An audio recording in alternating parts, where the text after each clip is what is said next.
about aldosterone. What is aldosterone?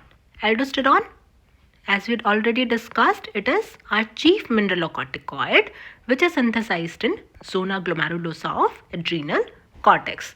Now, why is it called as mineralocorticoid? As the name suggests, mineralocorticoid, these are involved in the regulation of minerals like sodium, potassium, etc., etc. Now, what is the mechanism of action of aldosterone? Aldosterone, it acts by forming hormone receptor complex. Now, this aldosterone receptor complex, it migrates towards the nucleus and it increases mRNA and protein synthesis. Which protein? Aldosterone induced protein. Now, what is the action of this aldosterone induced protein, which is abbreviated as AIP here? It causes the synthesis and insertion of ENaC.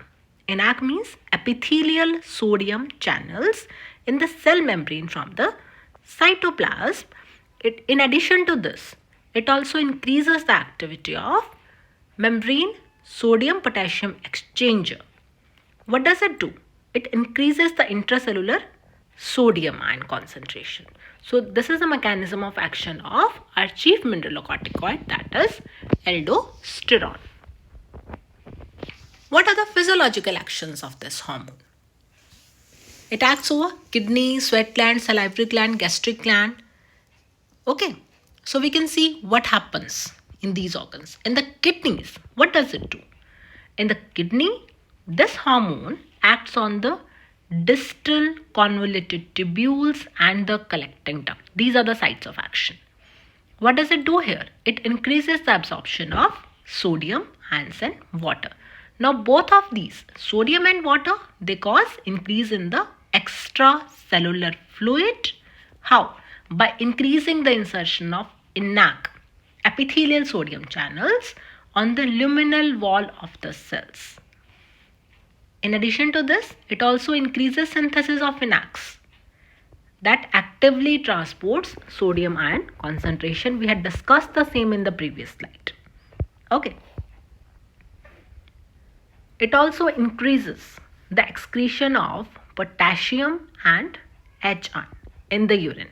In other words, we can say it causes hypernatremia, increase in the extracellular fluid. I discussed how it causes increase in ECF, and hypokalemia, mild alkalosis. How hypokalemia, mild alkalosis?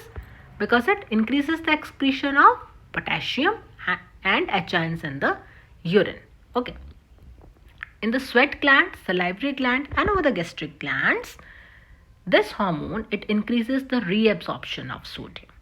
Okay. The same has been represented over here also in the flowchart. You can see what is the action of aldosterone over the sweat glands, salivary glands and the gastric glands.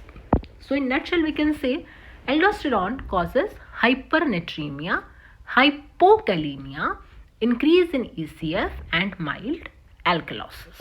Okay. Now there is a term which is called as aldosterone escape. Escape from the effect of aldosterone. So we had discussed previously in detail mineralocorticoids, hypokalemia, hypernatremia, expansion of ECF and hypertension they cause. Now, increase in the mineralocorticoid activity that causes increase in the ECF volume, it stretches the atrial myocytes. You can see the mechanism of here. It stretches the atrial myocytes which release atrial natriuretic peptide, that is abbreviated as ANP. Now this ANP, it exerts its action. What is its action? It increases excretion of sodium. That is, in other words, we can say increase in ECF volume increases the excretion of salt and water. It would not have happened because mineralocorticoids, they never cause excretion of sodium. But here there is excretion of sodium. Why? Because increase in ECF, it has reached to a certain point. Despite increase in aldosterone, there has to be excretion of sodium because there is involvement of atrial natriuretic peptide that is released by stretching of atrial myocytes, which in turn is caused by increased in ECF volume. So this chain of events, it describes escape from the effect of aldosterone, from where it has got its name, aldosterone escape. Now sodium ion excretion by the relaxation of afferent and constriction of efferent arterioles, it causes increase in the GFR. So it increases salt and water excretion by pressure natriuresis. So this is secondary increase in salt and water excretion by the kidneys, which is called as aldosterone escape. Understood? Now a brief discussion about the effect of renin on aldosterone. Renin, as you all know, it is secreted from the juxtaglomerular cells of kidney in response to hypovolemia and hypotension. Once this renin, it is released from the GGS cells, it converts angiotensinogen to angiotensin 1. Angiotensin 1 acted upon by angiotensin converted enzyme ACE that is present in the lungs forms angiotensin 1 to angiotensin 2. Angiotensin 2 causes the release of aldosterone. Aldosterone increases blood pressure and expansion of ECF. We all know its action. Now, this red colored arrow you can see, it shows negative feedback effect. Once there is increase in blood pressure, expansion of ECF, it causes inhibition of renin release from the juxtaglomerular cells. So you can say this is an example of negative feedback effect, how release of renin itself is inhibited from its output. Okay, hypovolemia causes release of renin, but renin does something notorious, further causing inhibition of its own effect. Okay. Thank you very much.